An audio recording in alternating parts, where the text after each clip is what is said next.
Look up. The next time you step out of a hot shower, stand still for a second and look straight up at the ceiling.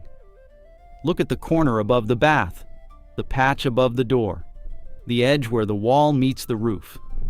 If you can see gray speckles, scattered black dots like someone flicked a pepper grinder above your head, or a dark stain creeping out from a corner, stop and pay attention.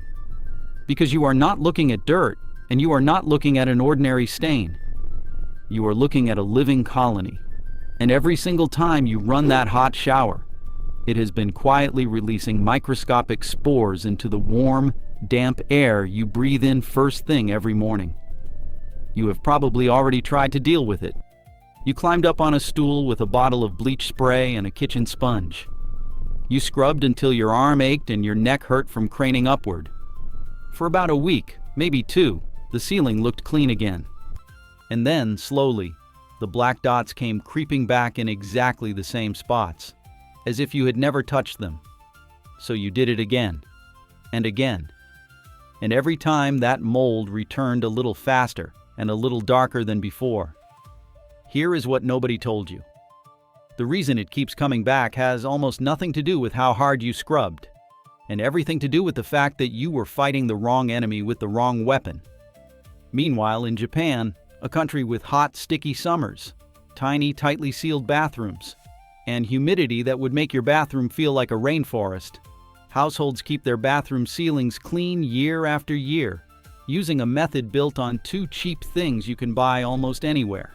No bleach, no fumes, no ladder full of regret. And once you understand what mold actually is and why it lives on your ceiling in the first place, you will never reach for that bleach bottle again. So let us start with the question almost nobody asks. Why the ceiling? You would think mold would grow on the floor, in the grout, around the drain, the places that actually get wet. But the ceiling is the one surface in your bathroom that water never directly touches, and yet it is often the worst affected of all. The answer is condensation, and it follows a cycle that repeats every single time you bathe. When you run a hot shower, you fill the room with steam. That steam is warm water suspended in the air, and warm air rises. It climbs straight to the highest point in the room, the ceiling. Now your ceiling is the coldest surface in the bathroom, because on the other side of it is either a cold roof space, an attic, or simply cooler air. When that warm, moisture-heavy air hits the cold ceiling, the water it was carrying instantly condenses into thousands of tiny droplets, the same way your bathroom mirror fogs over. Except the mirror gets wiped clear. The ceiling does not. That thin film of moisture sits up there long after you have left the room, soaking into the paint, and it does this 2, 3, sometimes 4 times a day. Mold needs 3 things to grow. It needs moisture, it needs something to feed on, and it needs still, undisturbed time. Your bathroom ceiling hands it all 3 on a plate. The condensation provides constant moisture. The paint itself, along with the dust and soap residue floating in the air, provides food. And because nobody looks up, nobody wipes the ceiling, the colony gets to grow completely undisturbed for months. By the time you notice those first gray speckles, the mold has already been established up there for a long time. But here's the part that explains why scrubbing never works. Mold does not simply sit on top of your ceiling like a smudge of dirt. When a spore lands on that damp painted surface, it germinates, and it sends out microscopic root-like threads called hyphae. These threads burrow down into the paint, anchoring the colony to the surface the same way roots anchor a weed into soil. Then the colony coats itself in a thin, slimy, protective layer called a biofilm. Think of that biofilm as body armor. It is designed by the mold, for the mold, to shield it from anything you throw at it from above. So when you climb up with your bleach spray, here is what actually happens. The bleach hits the surface and it bleaches the pigment. The dark color vanishes, the ceiling looks white again, and you feel like you have won. But you have done nothing but cosmetic damage. Bleach is an oxidizer. It is brilliant at removing color, which is exactly why it makes the black disappear. What it cannot do is penetrate through that biofilm armor and reach the hyphae buried in the paint. The roots survive completely untouched. And there is a second problem most people never realize. Household bleach is mostly water, more than 90% water. When you spray it onto a porous painted ceiling, the chlorine evaporates off the surface within minutes, but the water soaks straight into the paint, down to where the roots are living. You have just watered the very colony you were trying to kill. That is why it comes back faster every time. You have been feeding it. This is the mismatch at the heart of the problem. You were using an oxidizer to remove a color, when what you actually needed was something that could penetrate, kill the living roots, and change the conditions so the colony cannot rebuild. And that is precisely the gap the Japanese approach fills. To understand why, it helps to understand how the Japanese think about cleaning in the first place. There is a concept that runs through Japanese home life called suji. It does not just mean cleaning in the way we use the word, a chore you do when things get bad.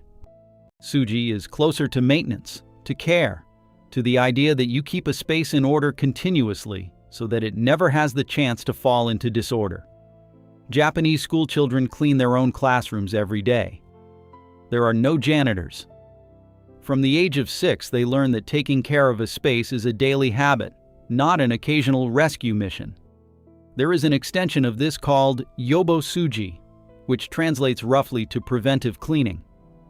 The whole philosophy is that the point of cleaning is not to restore something after it has gone bad, but to maintain conditions in which the problem can never take hold to begin with.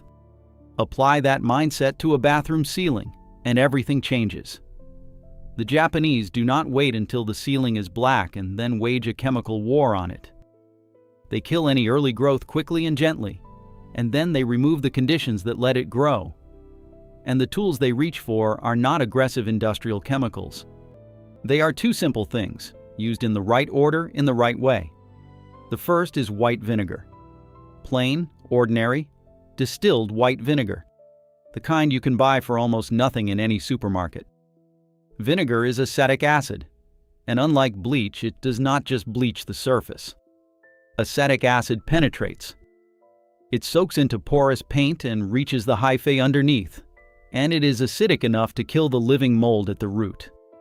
Laboratory testing has shown that ordinary white vinegar kills a large majority of common household mold species on contact, something bleach simply cannot claim once you account for the roots.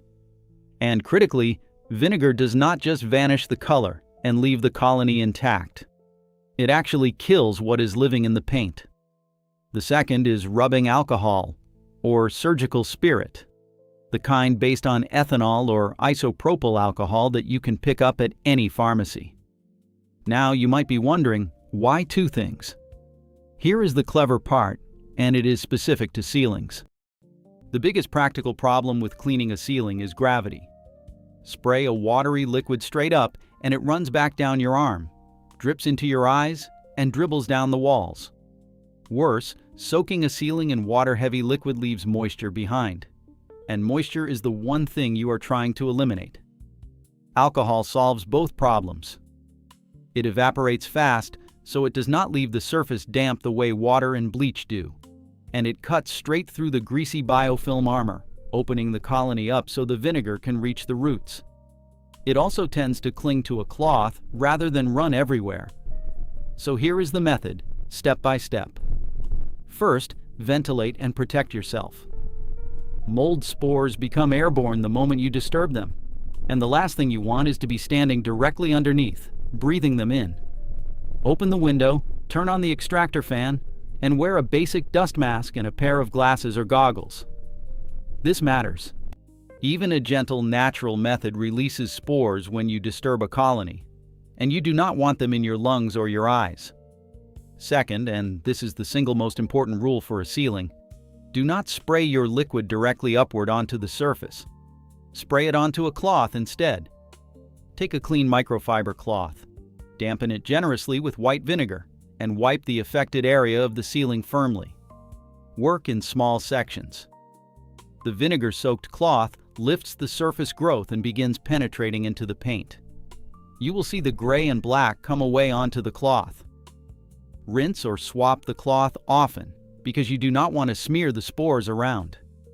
Once you have wiped the whole area, leave the vinegar to sit on the ceiling for at least an hour. Do not rinse it off. That contact time is what lets the acetic acid work its way down to the roots. Third, deal with the deepest, most stubborn patches.